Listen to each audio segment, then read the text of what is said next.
Level 1, you're 18, you don't feel 18. You feel the way a person feels when the world has just told them that the thing they thought was far away is now standing at the door. It's 1942. You're in a small town in Ohio. Main Street has a diner, a hardware store, and a movie theater that plays newsreels before the pictures. You've been watching those newsreels for 2 years. Europe burning, the Pacific on fire.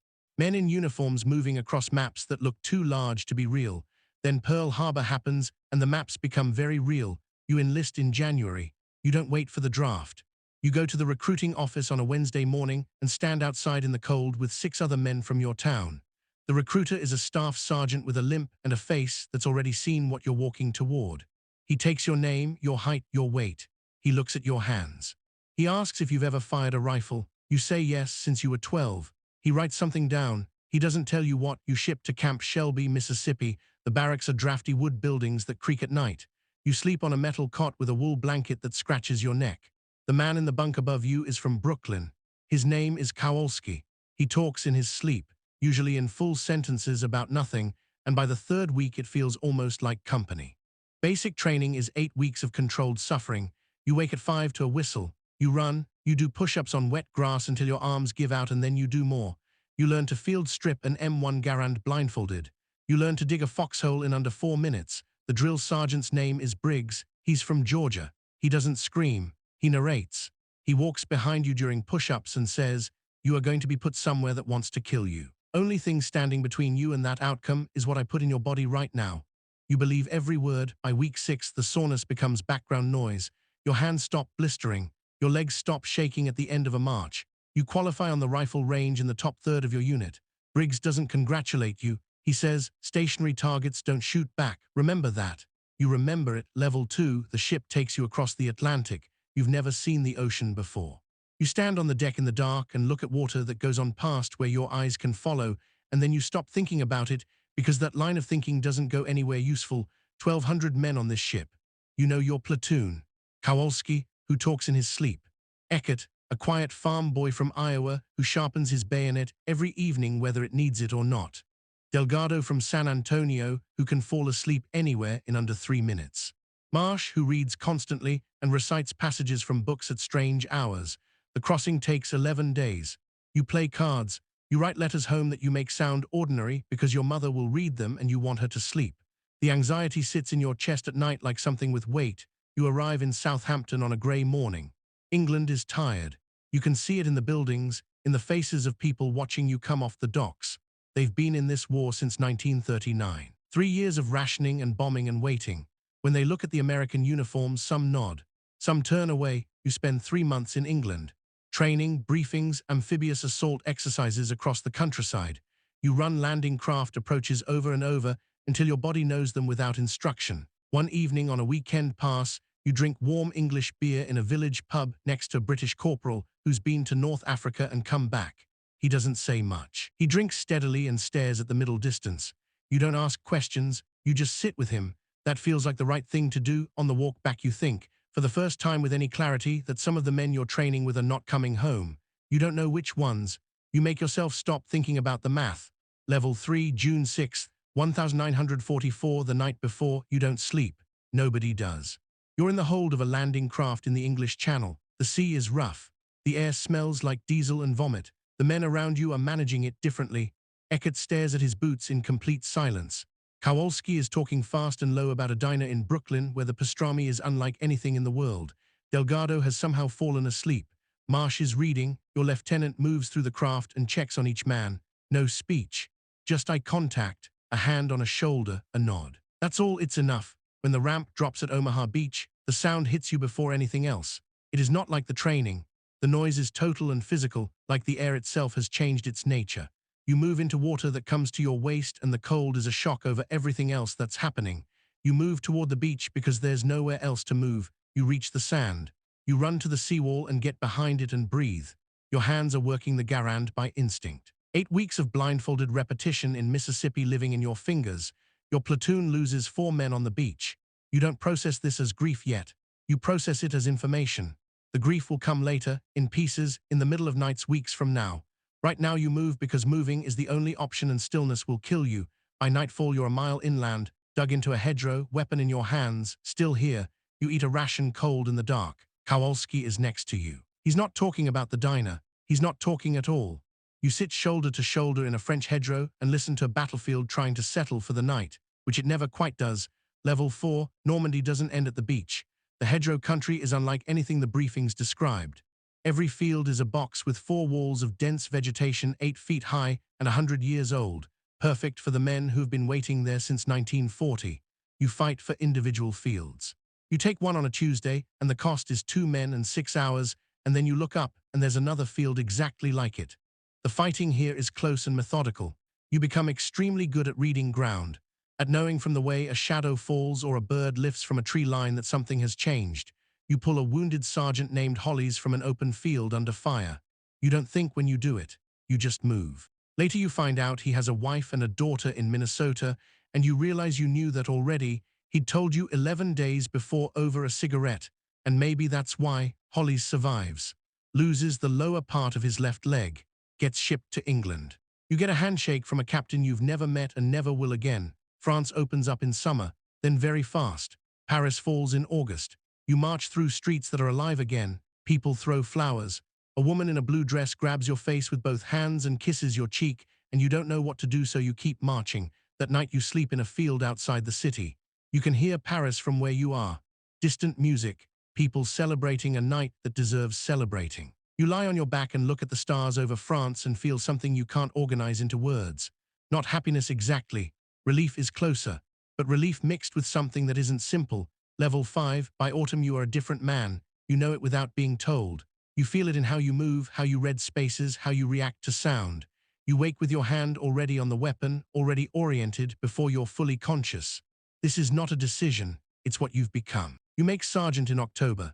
A battlefield promotion, a handshake, a note in a file. You're responsible for a squad now. 8 men including Kowalski, Eckert, Delgado. You know their habits, their breaking points, their specific fears. You know Eckert is a better shot than anyone gives him credit for because he never mentions it. You know Kowalski becomes calmer under fire, not more anxious, which is unusual and genuinely useful. The army pushes toward Germany. Belgium, Luxembourg, the borders of the Reich. The fall campaign moves quickly until it doesn't. Supply lines stretch. Weather turns. You walk through cold that builds into something serious by November.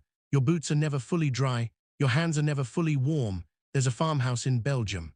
A family still living there offers you their kitchen floor for a night and cooks something from almost nothing on a cast iron stove. You eat at their table without sharing a language. The man of the house fills your cup with something warm and lifts his own and looks at you with an expression that needs no translation. You lift yours back. In the morning you shoulder your pack and move east. The kitchen is behind you. You don't look back. Level 6, December 1944. The Ardennes. The German counteroffensive hits on the 16th, and for the first several days nobody fully understands what's happening.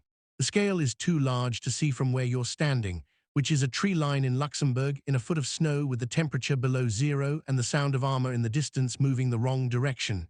You lose Eckert on the second day. A mortar round, close enough. It's fast. You're told it was fast. You hold on to that. You don't have time to stop. You update your squad in your head -1 and keep moving because the alternative is catastrophic. You put Eckert in the room you've built for things that have to wait. The room is getting full. You don't examine that. The days in the Ardennes run together the way extreme cold makes time unreliable. You eat rations that have partially frozen. You keep your weapon from jamming through constant attention. You develop trench foot in your right foot, wrap it tighter, and keep moving. On Christmas Eve you're in a foxhole with Kowalski. He's talking about his mother's apartment in Brooklyn. The radiator that hissed in winter, the smell of the hallway, small specific things from a life that feels very far away. You listen. Listening is the only thing you can offer. Somewhere across the tree line, a German soldier is in his own foxhole thinking about his own kitchen, his own mother. You know this. You don't know what to do with it, so you let it sit there. Relief comes in January. Slowly, at enormous cost, the line holds and pushes back. You move east again. Germany is on the other side of the snow. Level 7, you cross into Germany in February. It feels different. France and Belgium were occupied countries. This is the country that occupied them. The villages are quiet. White sheets hang from windows before you arrive. An old man on a bicycle watches from a corner. A dog barks twice and stops. You secure a house. The family who lives there has left everything. A kitchen with dishes in the rack. Children's shoes by the door. Photographs on the mantel. You sit at their table and eat your ration and look at those photographs and think about the Belgian farmhouse and the beach and the distance you've come and what it cost. You're responsible for 30 men now across 2 squads. You brief them before movements. You make decisions under fire that you'll turn over in your mind for years. There's a crossroads in March where you send 1 squad left and hold 1 right. The squad you sent left takes contact, and you wonder for a long time after whether you read the ground correctly. They hold, nobody dies, but you wonder anyway. Leadership here is mostly about staying clear, keeping your thinking clean when everything is pressure and noise and incomplete information. You've learned to trust your instincts because your instincts have been trained by 10 months of continuous experience that lives now in your body, not just your head. Level 8, April 1945, your unit comes upon a camp. You see the gates first, then the towers, then the smell reaches you before the rest of it does, and your body registers it as wrong before your mind does. Then you see the people inside the wire. Nothing prepared you for this. Nothing in any briefing or training or newsreel. You stand at the wire and the scale of it doesn't fit inside your understanding. It's too large, too deliberate. Your lieutenant orders the gates opened. You move inside. You give your rations to the first person who reaches you, and then your hands are empty and there's nothing left to give except to stand there and witness it and make sure someone from the outside world has seen it. None of the men speak much for the rest of that day. Kowalski sits against a wall for an hour and doesn't move. You sit near him. You don't ask him to get up. That night you start a letter home 3 times. Some things cannot be sent home. Some things have to be carried differently. Level 9, May 8th, 1945, the radio in the command post. A voice announcing it clearly. Unconditional surrender. The war in Europe is over. You're standing outside the door when you hear it. You don't move for a moment. The men react differently. Some cheer, some break down. You shake hands with your platoon commander, a quiet gesture between 2 people who have been saying everything else for 11 months through every other available language. You find Kowalski sitting on a wall in the sun. You sit next to him. He says, "We made it." You say, "Yeah." He says, "Eckert would have appreciated the weather." You say, "He would have complained about it."